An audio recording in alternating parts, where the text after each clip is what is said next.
Charlie Kirk is with us. Charlie, you think Glenn, great to see you. Good to see you. It's phenomenal. First of all, it breaks things into separate votes. That's the first ask. Enough of these omnibuses. It is the oldest trick in Washington, D.C. Put things that are essential with things that are terrible. Yes. And then you bind these congressmen that are in tough districts. They say, oh, I vote for this thing because it had all this veteran stuff that I like, and 90% of it was garbage. Yes. And so if you break it into separate bills, then you can actually say, okay, farmer aid, disaster aid, fine. Do that separately. You know why they don't like doing that? They actually wanted to go home this weekend for Christmas break. It is as simple as that, is that there is a lifestyle component to our legislative process.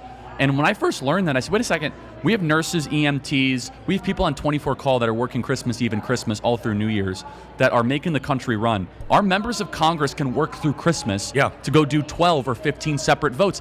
It's not that hard. In fact, the stewardship of the country is far more important than your Christmas vacation. Yes. And, you know, they're working for the people. Allegedly. And allegedly. That's what they're supposed to be doing. I gave up a day of my vacation to be here. I'm on You're with all these wonderful patriots. I know. Look at all these great people and it's here. because everybody here is most likely doing the same thing, taking some vacation time to be here because it's important. It's really important. Yeah, and it's just a phenomenal event here, and glory be to God. And we always hang on just a second. Glory be to God, yes, but God needs actual physical hands on earth. And you have been. This is your thing. Turning Point is you. It's our thing. As an organization. Blah, blah, blah, blah. It took a leader to lead it, and you deserve a lot of credit for the win, and all the credit. Well, no, not all the credit, but most of the credit for this because it was your baby.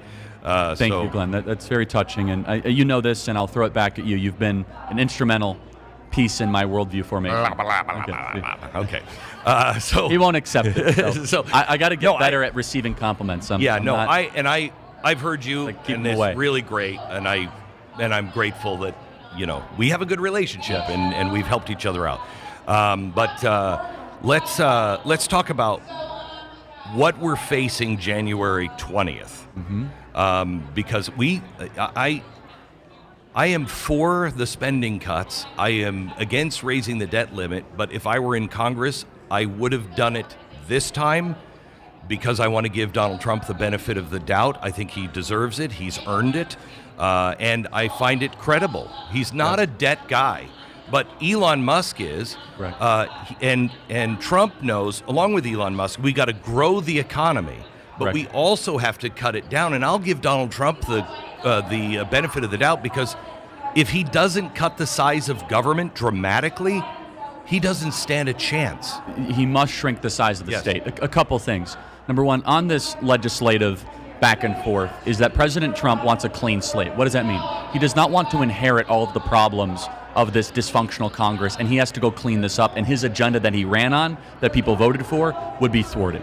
So he wants a clean slate. He also doesn't want Schumer to have him over a barrel with debt ceiling unnecessarily. What President Trump has done, and this is what will happen January 20th through DOGE, is that the executive branch is going to ask a fundamental constitutional question, and it's going to go up to the Supreme Court very quickly, which is, does the executive branch have to spend all the money that Congress sends it? This is around the idea of the Impoundment Act. And it's a very interesting constitutional question. It says, of course, that the Congress controls the purse, the House of Representatives. All spending bills meant to originate in the House. But it's not clear whether the executive branch has to spend all of that money if they can do the duties that Congress ascribes to them for less money. So if DOGE is able to say, hey, we're able to do this for half the cost, why can't they just send a wire back to Congress or say, no, we actually don't need it?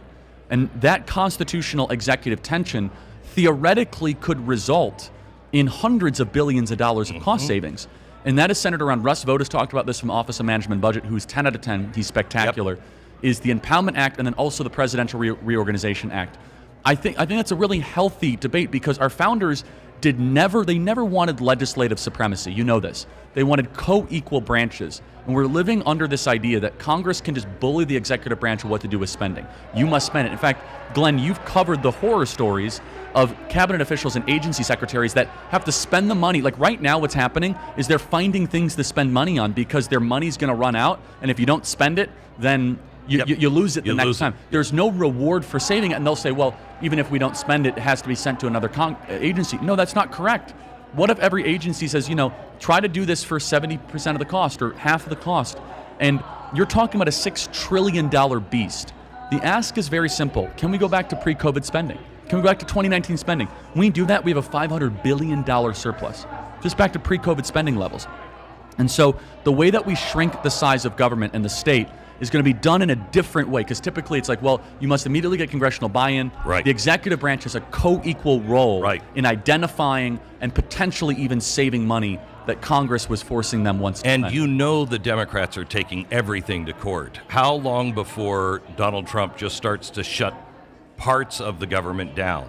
I can't speak on his behalf, but I can say, though, that this Impoundment Act question will probably be heard this summer or sometime soon. And if it comes back the way it should, which is this question, again, Hamilton and Madison and Jay, who were obviously the designers of and the explainers of the U.S. Constitution, they wanted spirited tension between the branches.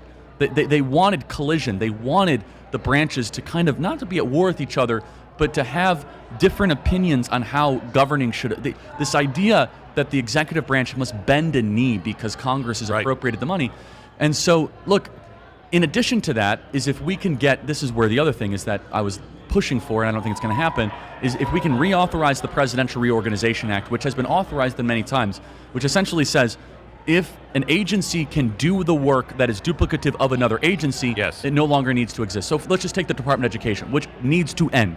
The Department of Education needs to be shut down. Do you guys agree? End the Department of Education. So do you believe Linda McMahon, because she's a great manager? She's phenomenal. Is she a manage to the close? She shares the president's stated plan to close the Department of Education, but let's just take 3 examples of how that can happen before you close it. Student loans. That should be under the Department of Treasury. Put that under Treasury. There's no reason it should be there. Wait.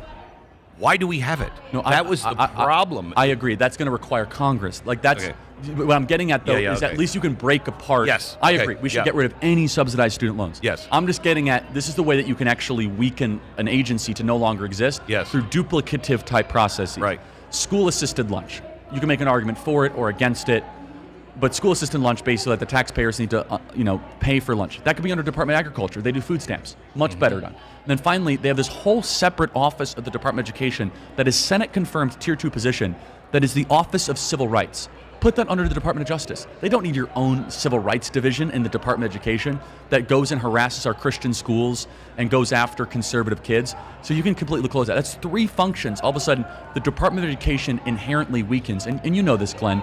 The Department of Education actually never existed. It used to be called HEW, Health, Education, and Welfare. And in fact, we could re-merge these together, and then we could find duplicative type processes and better synergies. That is even before we get more to the fundamental question, of which I have and you have. I don't think the Department of Education is constitutional. I do not think that it's in the original intent as written that the federal government has any role in the education of our children, period. What progressives do understand, but the actual voter that votes usually with Democrats don't understand, is I don't have a problem with the way you live in California. You want to live in California and you want to be as insane as you are. You can do that. Your own community can vote for that, and that's fine. I'm not going to pay for it, and don't force me to live that way. And that's unfortunately the problem. We have San Francisco values in small towns that do not agree with those values at all. And it's forced upon them. It's forced upon them because it's federal. The Office of Civil Rights, the Department of Education. And even worse, you guys remember, this was not a very covered issue. The Department of Education was using school-assisted lunch funding to force transgender bathrooms. Do you remember this? It was a lesson. Yes. Like they said, we are not going to give money for kids that need assistance for lunch if you don't have radical transgender policies. Yes. So what we've done is we've created this insane leverage that the Department of Education should not have over local municipalities and school districts. And the good news is Linda McMahon, I believe, will do 2 things. I could say just believe looking on the outside. 2 things concurrently. She wants to shut it down, but also fix as much as we can and reverse as much as we can. No more CRT for schools. We're going to not send any federal money after schools that are teaching DEI. And day one, there needs to be a massive push to the NCAA itself as an official bodying organization, that the federal government will not send another dime of taxpayer dollars if men are competing in female sports. We will not tolerate that. Absolutely. It's not going to happen. Yeah. And so there's a lot that we can do in the interim to help reverse some of this nonsense we've been living through. Yeah. But to answer the question, is Trump going to just shut down agencies? He does. The question is, can he? And well, that's the other that's thing. The constitutional question. It's going to go to the Supreme Court. Correct. And the question there is, do the federal workers in the administration work for the president, or does the president work for them? This is the fundamental question. Right. I mean, and if you are part of the administration, that is a branch of the government that is separate but equal. And you have to have an executive that's running all that. You're totally right. And thanks to President Trump with what he did in the first term, I think, Glenn, we finally have a Supreme Court that's willing to weigh in. And look, the West Virginia v. EPA case, other constitutional cases that we've seen in recent years are getting at the fundamental question of, wait a second, the authoring, the birth of the administrative state is illegitimate. The administrative state itself is an illegitimate experiment, that you cannot author regulation without Congress. In fact, said differently, that the entire premise that there is a fourth branch of government that is unelected, unknown, and unchecked is against our birth certificate. And so I think the Overton window has moved enough. Now, you wrote a book called Overton Window years ago. It was a great book growing up. I read it. It's finally moved enough where I think the American people can stomach it. And here's why I love what DOGE is doing. If they do nothing else, then just live tweet the government waste that they find in real time, they will have done a great service to this country. I mean, don't underestimate the exposure of things. I think we saw the Trump DOGE machine on Wednesday. You know, you can talk all you want, but when the president and Elon Musk and the rest of us have a leader that says, nope, stop this right now, the American people stood up, and it stopped. And here's what's amazing. Thanks to Elon Musk purchasing X and turning it into a more we didn't have to go through any of the mainstream media. We just did it. In fact, what the media is now doing, the media networks are now just reporting what they're reading on X. We can do that. We don't need to watch them for that. I know. They're literally just reading X, and they're like, well, now breaking on X. Okay, I got that. I could do it in real time. I don't need your intermediary. Yes.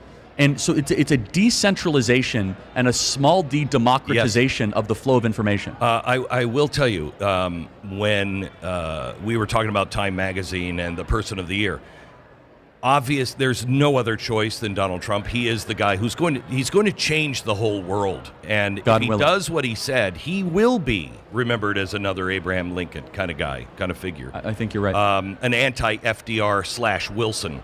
However, the only other choice could have been Elon Musk. I think that's right. He did more to save our country by buying X than anything else. I think you'll appreciate this. I said it when it happened, and now it's proven to be true. It's the most important transaction since the Louisiana Purchase. Yeah.